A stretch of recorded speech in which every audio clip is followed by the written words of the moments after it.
मनेरमध्ये आरजेडीचे भाई वीरेंद्र 4,000 आघाडीवर आहेत। तिसऱ्या फेरी अखेरीस भाई वीरेंद्र यांनी 4,000 आघाडी घेतली आहे। तर मनेरमधनं ही अपडेट, आरजेडीचे भाई वीरेंद्र 4,000 आघाडीवर आहेत। मनेरमधली आरजेडीची ही आघाडी तिसऱ्या फेरी अखेर भाई वीरेंद्र त्या ठिकाणी आघाडीवर आहेत। इंडियन 161 जागांवर त्या ठिकाणी आघाडी घेतलेली आहे। माघा आघाडी जी आहे ती 78 जागांवर आघाडीवर आहे। सुरुवातीचं जे चित्र होतं ते आता पूर्णपणे उलटल्याचं दिसतंय। तर आता एनडीए इथे 161 आणि महाआघाडी 78। मात्र तिथे जर आपण पाहिलं निवडणूक आयोगानुसार आरजेडी 40 जागांवर तर काँग्रेस 9 जागांवर पुढे आहे। मनेरमध्ये आरजेडीचे भाई वीरेंद्र 4,000 आघाडीवर आहेत। तिसऱ्या फेरी अखेर भाई वीरेंद्र यांची 4,000 ही आघाडी पाहायला मिळते। मनेर पुन्हा एकदा आरजेडीकडे जाताना या ठिकाणी पाहायला मिळत आहे।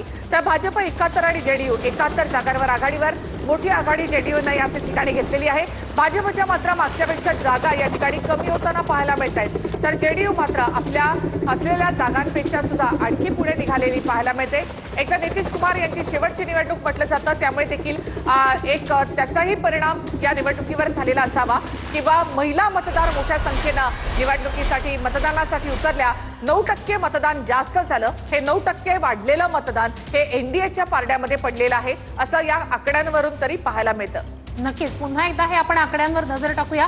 भाजप 71 जागांवर आघाडीवर, जेडीयू सुद्धा 71 जागांवर आघाडीवर, तर एलजेपी जे आहे तो 15 जागांवर आघाडीवर असलेला पक्ष आहे। एचएम 4 जागांवर आघाडीवर।